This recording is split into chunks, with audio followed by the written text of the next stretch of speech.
بسم اللہ الرحمن الرحیم۔ السلام علیکم۔ آپ دیکھ رہے ہیں دنیائے اسلام 786۔ دوستو، اگر آپ نے ہمارا چینل سبسکرائب نہیں کیا تو ضرور سبسکرائب کر لیں۔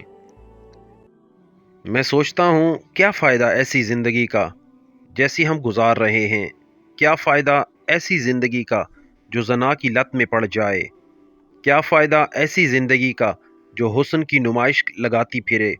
کیا فائدہ ایسی زندگی کا جو حسیناؤں کے شباب پر اپنے دل ہار جائے؟ کیا فائدہ ایسی زندگی کا جو ہر حرام لذتوں کے پیچھے خوار ہو رہی ہو؟ کیا فائدہ ایسی زندگی کا جو ہر اس مشروب کی عادی ہو جسے حرام قرار دیا گیا ہو؟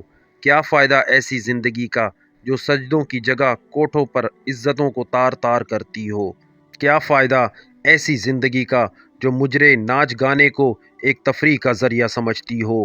کیا فائدہ ایسی زندگی کا جو حسن سے بھرپور مگر کردار پر داغ ہی داغ ہوں، جو جسم کی ہوس میں اتنی آگے جا چکی ہو کہ کسی بھی عمر یا کسی بھی عمر کا انسان انہیں اپنی خواہش کی تکمیل کے لیے چاہیے ہو، مرد ہو یا عورت، کوئی غرض نہیں۔ کیا فائدہ ایسی زندگی کا جو حسن زادیاں اس کی نمائش میں حدیں پار کر دیں؟ کیا فائدہ ایسی زندگی کا جو بس دولت، غرور، طاقت کے نشے میں غرق ہو؟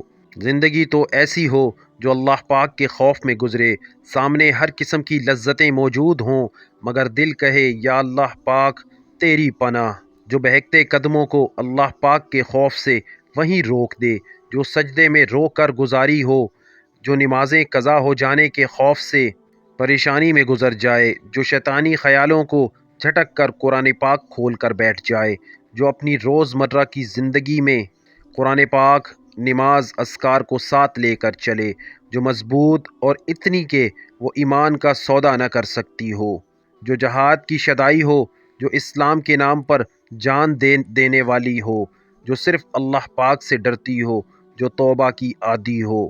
زندگی تو وہ ہے جو حسن کے زور پر ہونے کے باوجود اپنے حسن کو اللہ پاک کے خوف سے چھپا لے، جو ہر خواہش پوری کرنے کی طاقت رکھنے کے باوجود صرف اللہ پاک کے لیے، اس کے خوف سے خود کو محفوظ کرنے کے لیے خود سے جنگ لڑے، اتنی لڑے کہ اللہ پاک کی پیاری ہو جائے، اللہ پاک ہمارے دلوں میں اپنا خوف ڈال دے، اللہ پاک ہمیں حرام سے بچا کر حلال راستوں میں ڈال دے، اللہ پاک ہمیں پاک دامنی والی زندگی گزارنے کی توفیق عطا فرمائے اور ہمیں معاف فرما کر ہم سے راضی ہو جائے۔ آمین ثم آمین یا رب العالمین۔